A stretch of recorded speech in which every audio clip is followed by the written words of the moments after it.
जयपुर से शुरू हुई पतंगबाजी आज पूरी दुनिया में आम हो चुकी है। आज हम आपको बताएंगे कि पहली पतंग किसने उड़ाई और कहां से आई। आदाब नाजरीन, आप देख रहे हैं तस्नीम टीवी और मैं हूं आपका मेजबान जावेद खान। राजस्थान में जयपुर की पतंगबाजी का क्रेज सबसे अलग है। मकर संक्रांति की सुबह से ही यहां छतों पर वो कांटा और वो मारा की आवाजें गूंजने लगती है। जयपुर में पतंगबाजी का सिलसिला नवाबों के शहर यूपी के लखनऊ से है। पतंगबाजी की तारीख को करीब 150 साल कदीम बताया जाता है।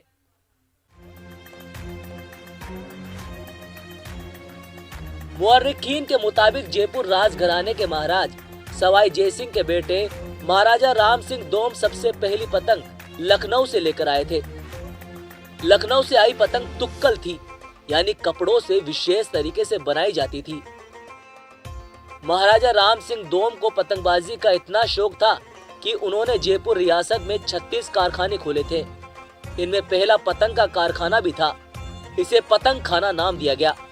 उन्होंने पतंगबाजों और पतंगकारों को अपने राज्य में जगह दी। तभी से जयपुर के कई मोहल्लों में पतंग बनाने का काम शुरू हुआ।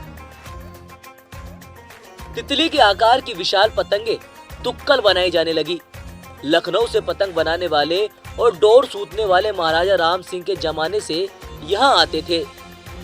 150 साल पहले बड़ी चरखियों से आदम कद के तुक्कल उड़ाए जाते थे। राज परिवार अपने महल में पतंग महोत्सव शुरू करने लगे।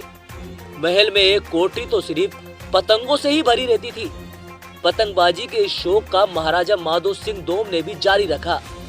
आज भी महाराजा राम सिंह दोम के पतंग और चरखियां जयपुर के सिटी पैलेस म्यूजियम में सुरक्षित है, जो मकर संक्रांति पर यहाँ आने वाले पर्यटकों के लिए तवज्जो का मरकज बने हुए हैं। तो आज के दास्तान हिंद में हमने जाना कि पतंगबाजी का शहर जयपुर आज भी पतंगबाजी के लिए बहुत फेमस है।